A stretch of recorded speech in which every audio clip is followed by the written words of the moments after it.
Hoje eu venho aqui comentar o que eu li e o que eu estou lendo agora no mês de novembro de 2021. Mas antes eu gostaria de dizer para vocês que o canal agora tem uma caixa postal. Uma caixa postal para onde editoras, escritores e vocês que me seguem podem enviar o que quiserem enviar, livros, cartas, enfim.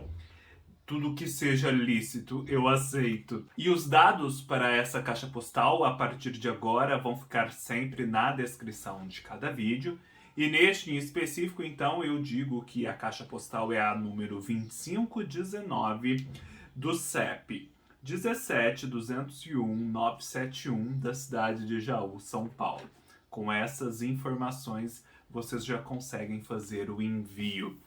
E também deixo aqui o recado de sempre: comprando qualquer um dos livros aqui citados ou qualquer outro produto, desde que através dos links abaixo da Amazon, vocês ajudam o canal com uma pequena porcentagem da sua compra e sem pagar nada a mais disso.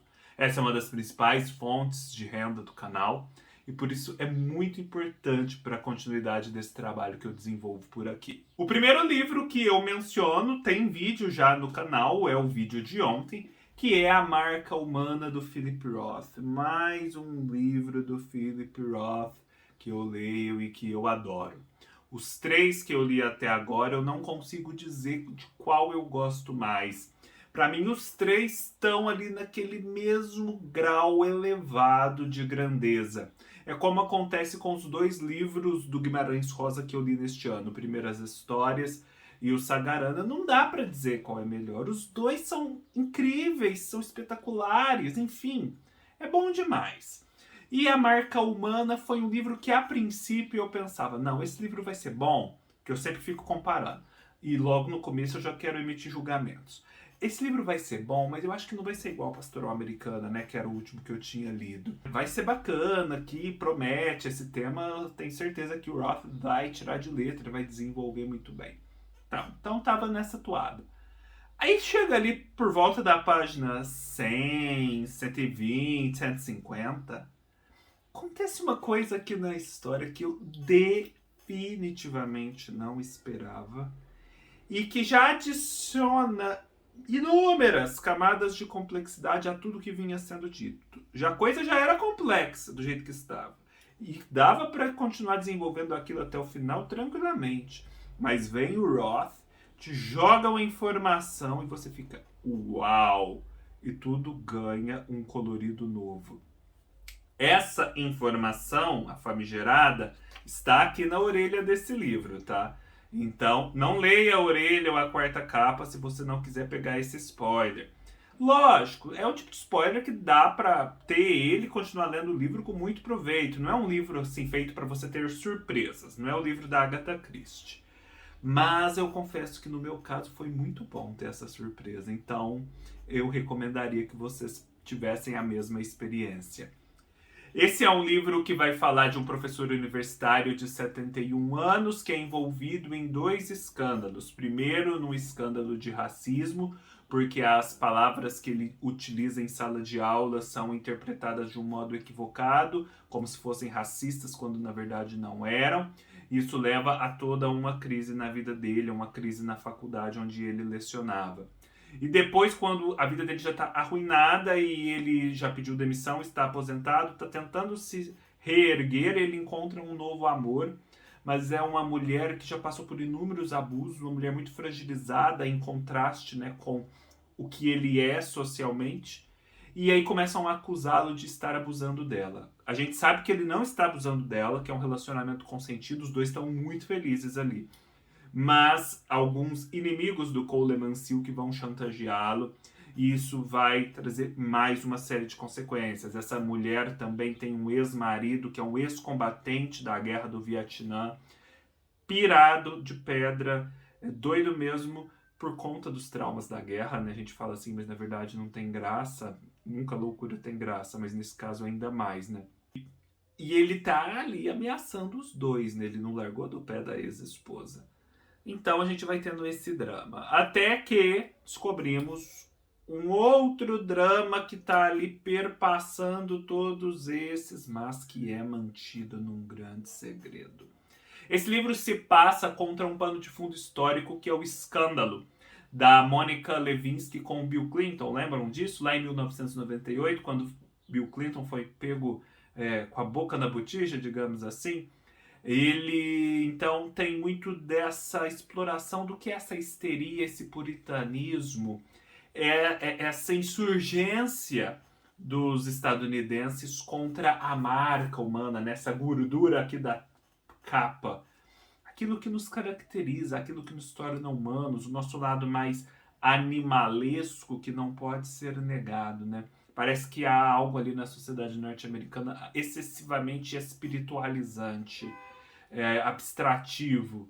Então, os presidentes são presidentes quase assexuados, né? Porque se descobre que eles têm, por exemplo, um desejo sexual e podem cometer um deslize como Bill Clinton, já são execrados, é aquele auto de fé que se ergue no meio da praça. Enfim, um livro fantástico. E para quem nunca leu Roth, eu vou deixar aqui na descrição de um vídeo um podcast da Companhia das Letras, em que duas grandes leitoras do Roth vão comentar a vida e obra dele de um modo que, olha, também foi uma surpresa. Porque eu estava esperando, óbvio, um podcast muito bem feito. Mas esses podcasts costumam ter um nível determinado de profundidade, até porque eles se dirigem a um público amplo.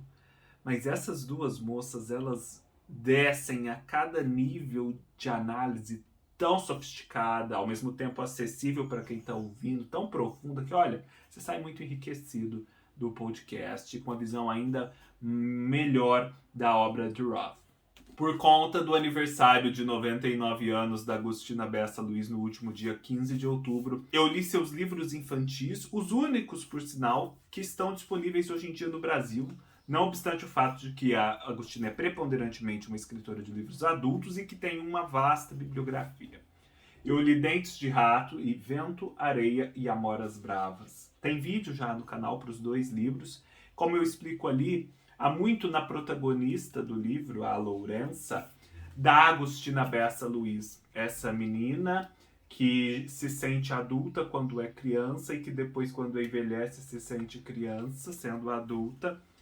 E que tem uma relação difícil com a mãe, uma sensação de estranhamento diante das outras crianças, dos irmãos, do universo infantil, uma visão muito crítica do universo adulto e além de um pai meio aventureiro e ausente, um pai da boemia. Tudo isso, como eu já tinha lido a biografia da Agostina, eu sei que a própria Agostina viveu.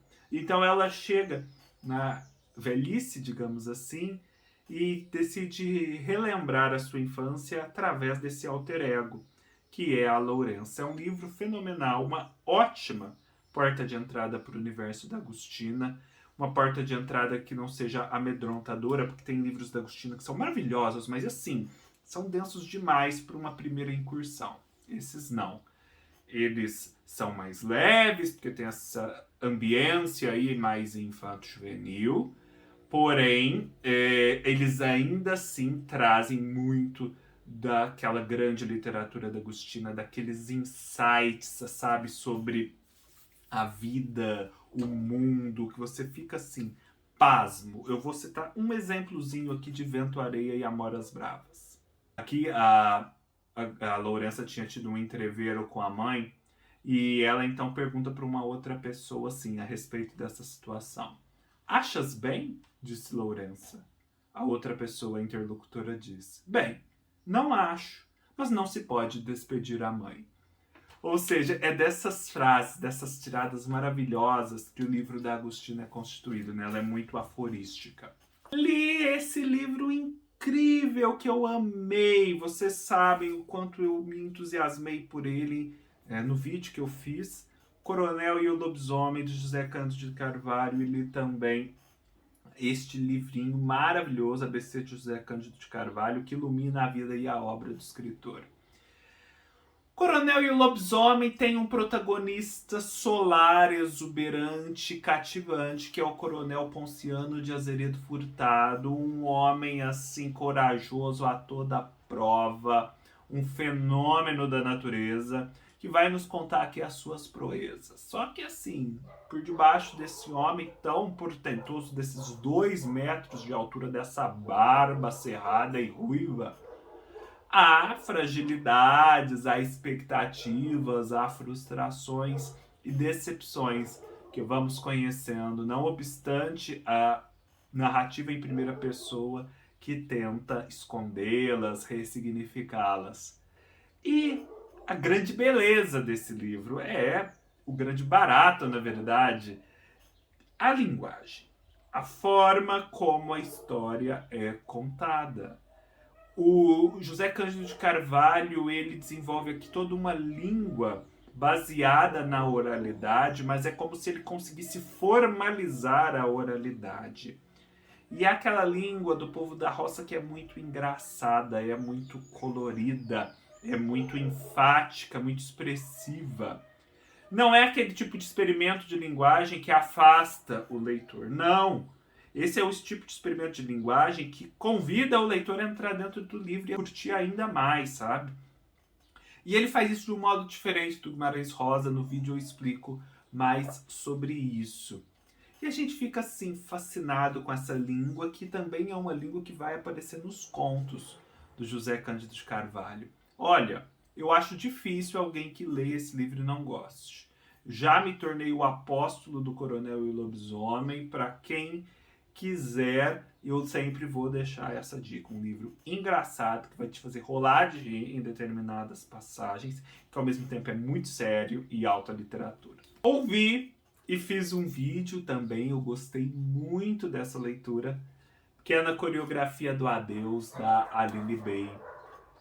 Comprovei aqui o que muitos já diziam, que a Aline Bey é uma grande escritora, um jovem talento e não só uma promessa, mas já em grande parte uma promessa realizada da nossa literatura. E eu ouvi o audiobook é narrado por ela e me fez entender todas as nuances do texto, porque ela dá o ritmo certo, a entonação, a modulação de voz e por aí vai. Uma experiência incrível é a história da juventude, né, e antes da infância da Júlia, a protagonista, filha de pais que têm um relacionamento estranho e acabam se divorciando. Ela tem uma relação estranha com a mãe. Com o pai a relação é aparentemente boa, mas é muito superficial em muitos sentidos.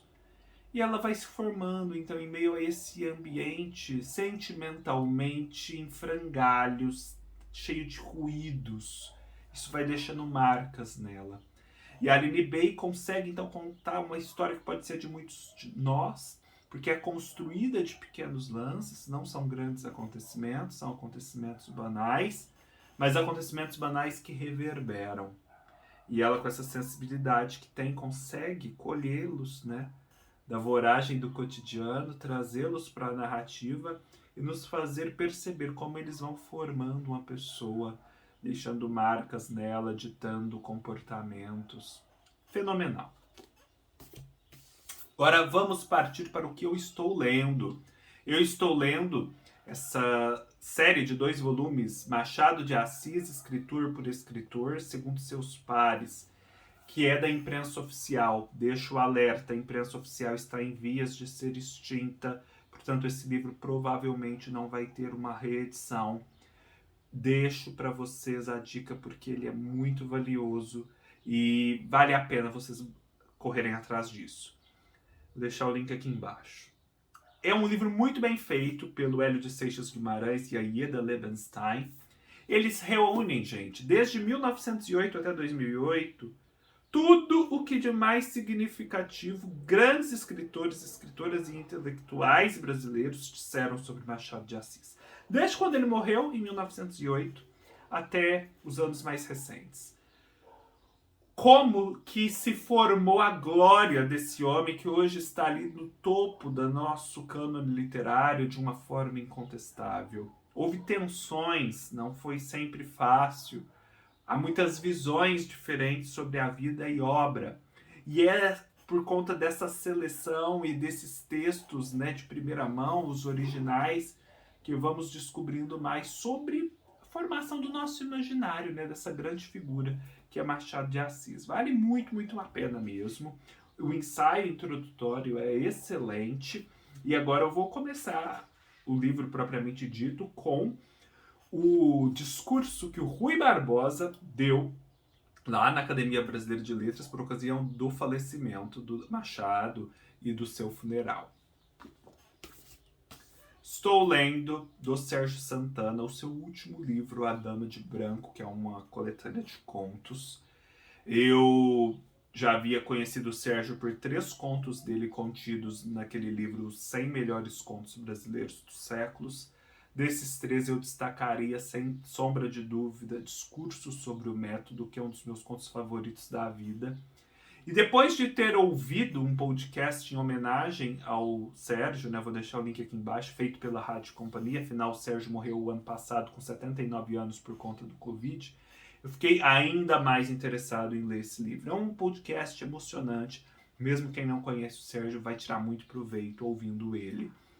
E tem sido bacana a experiência, eu já sei que essa é uma coletânea póstuma, então, assim, não necessariamente estão aqui o best of the best da obra do Sérgio Santana. Mas eu quis começar por aqui porque há um conto muito significativo que o Sérgio escreveu antes de morrer, foi o último conto publicado, chamado A Dama de Branco, que vai tratar da pandemia sob um ponto de vista muito interessante, que eu estou bem interessado em ler ele. É o último conto da coletânea, então ainda não cheguei a ele.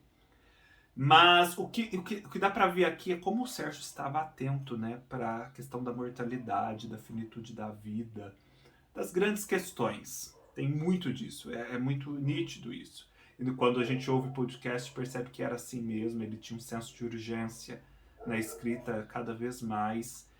É muito bonito, muito interessante. Esse é o meu primeiro passo, então, mais efetivo no universo do Sérgio, que tem uma obra vastíssima. E depois, então, eu leio os livros mais célebres dele. Mas já deixo a dica, é um livro bem bacana e tem essa capa linda, né? E agora vem a minha incursão, finalmente, depois de tantos anos, adiando esse momento, protelando, arrumando desculpas para que isso não acontecesse.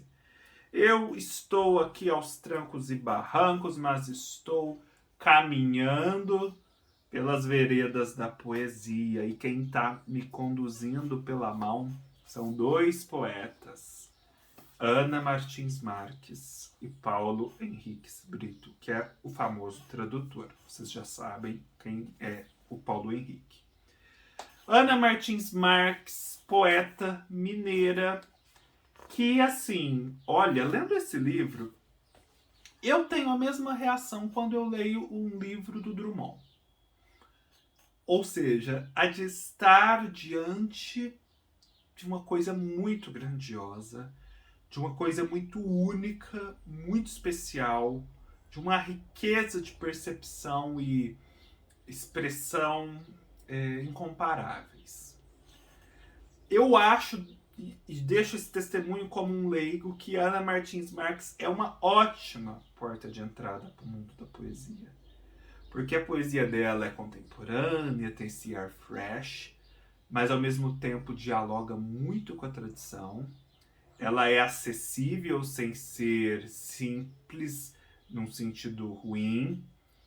Enfim, e eu acho que ela tem uma coisa muito bonita que me interessa muito. Ela é uma poeta dos objetos, né, dos elementos materiais. É impressionante como a Ana Martins Marques, ao olhar para uma mesa, olhar para a estrutura de um livro, para uma colher, uma açucareira, consegue tirar dali poesia e percepções que assim iluminam a forma como nós vemos o mundo.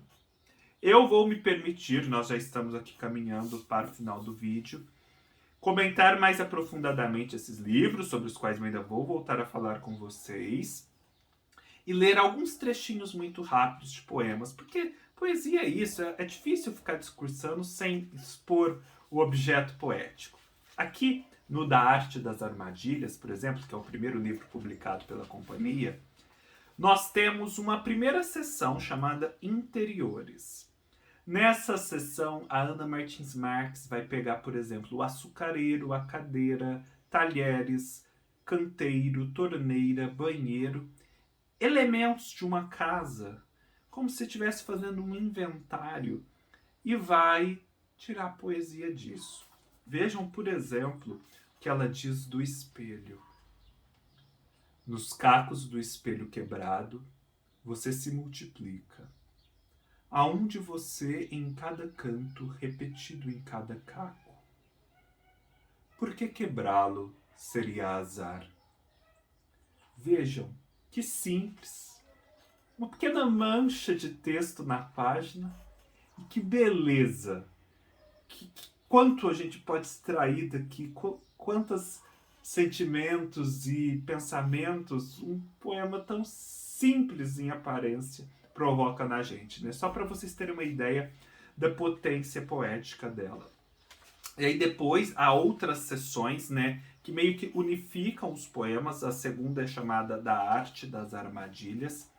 E nela eu destaquei um poema lindo, que se chama Medição.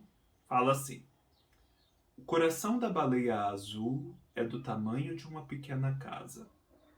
O primeiro coração artificial media o mesmo que um fogão a gás. Não muda nada e, no entanto, me agrada que caiba em minhas mãos o teu e o meu nas tuas. Veja como ela vai da observação do mundo material, dos objetos, para o amor. De uma forma tão simples. É uma beleza, como o Armando Freitas Filho fala numa orelha aqui do livro, é uma beleza sem esforço. E nisso está a potência da poesia da Ana. O segundo livro, publicado pela Companhia das Letras, é o Livro das Semelhanças. O Livro das Semelhanças é dividido em várias partes. Na primeira, chamada livro, ela pega os elementos gráficos do objeto livro e vai aí construindo poemas.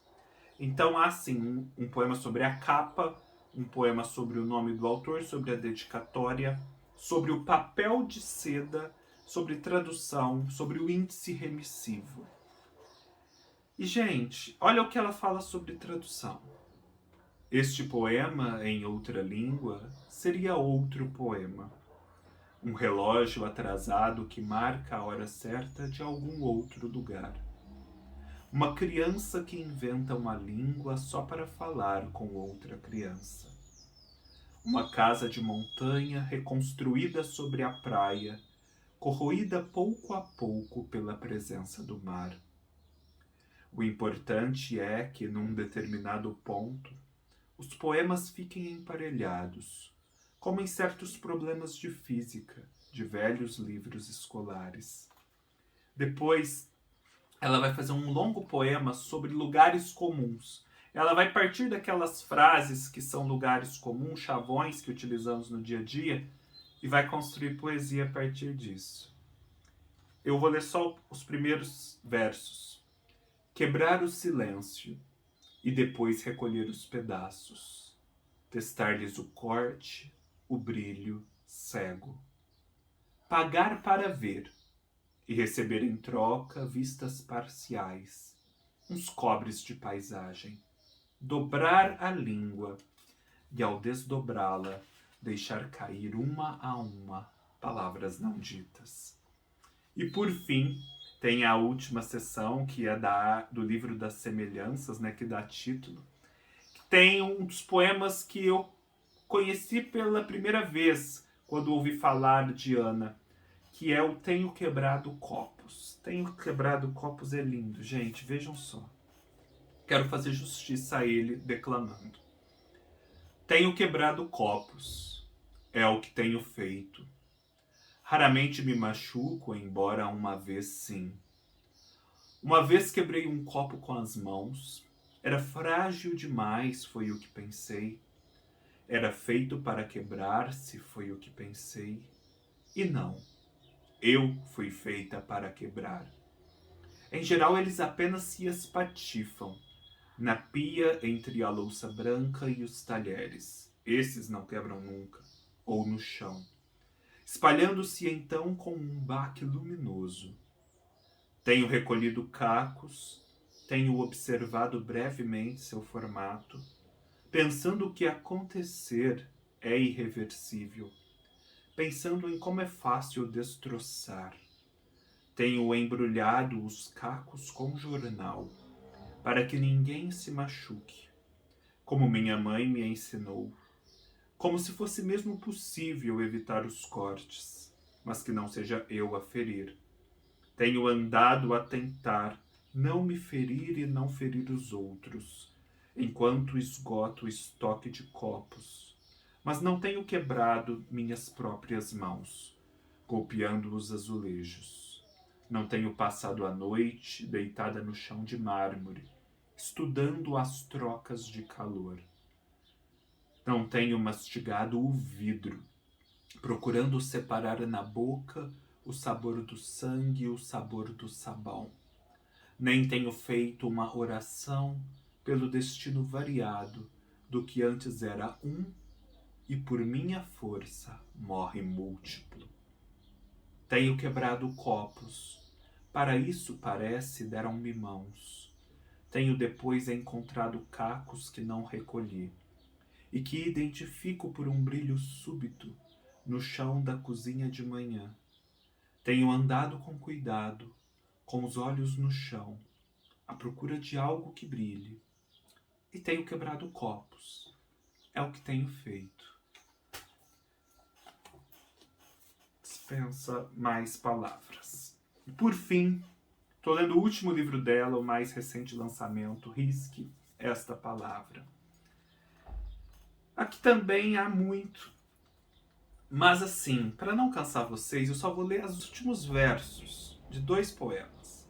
Num chamado Religião, ela diz assim. Ela está falando do que ela deseja, né? E depois conclui. E no Natal, só celebrar o que nasce do sexo para morrer de fato. Vocês sabem que eu sou uma pessoa religiosa, católica, estou aqui até com cruzes nos dedos. Mas eu também sou muito atento a essa questão da humanidade, né? Desse direito da humanidade em existir enquanto tal, errante. Nesse sentido, eu sou bem prometeico. E é bonito quando ela fala isso, né? Porque, querendo ou não, no Natal, por mais belo que seja, a gente celebra Cristo, que é Deus, nascido de uma virgem. E há nisso um certo afastamento da nossa condição humana, apesar de ser um Deus que se faz homem. Então talvez é necessário celebrar também aquele que nasce do sexo, um homem, para morrer de fato, um homem. Eu achei essa tirada dela em poucas palavras linda. E depois tem um poema aqui em que ela vai falar sobre a linguagem, sobre as línguas. E ela só começa dizendo assim: no princípio, toda língua é estrangeira. Acerca-se do seu corpo como de uma cidade, até tomá-lo, fazê-lo chamar-se a si mesmo pelos nomes que ela lhe dá. Por fim, o Paulo Henriques Brito tem uma poesia um pouco diferente, mas não menos boa. E dela eu vou trazer para vocês um poema muito bonito sobre a passagem do tempo. O livro se chama Nenhum Mistério. O poema está na página 11. Pois era assim. O dia era mais dia, diáfano, diíssimo, e entre um e outro dia o luxo de uma noite. E isso era tudo? Havia isso. E mais, a promessa de que após esse dia viria uma noite e depois mais um, primícia da iguaria de uma noite. Isso era vida, isso era até demais.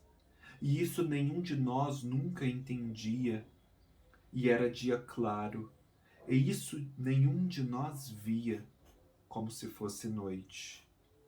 E isso bastava. Não havia mais, que a sucessão que não cessava, dia se abrindo em noite a desabrochar num dia em que sempre eclodia uma noite. Isso era sempre. E agora, nunca mais. É isso, pessoal. Eu tô, assim, muito empolgado. Como vocês podem ver, esses livros, né, apesar de serem de escritores diferentes, pertencem a essa mesma coleção que a Companhia das Letras faz de poesia contemporânea brasileira, né? E como muitos colegas que eu acompanho me mostram, a poesia contemporânea brasileira vive ótimo momento. É muito potente. É preciso ter olhos para ver. E é isso que eu pretendo fazer, abrir cada vez mais meus olhos. Espero que tenham gostado. Se gostaram, deem um like, deixem seus comentários, se inscrevam no canal.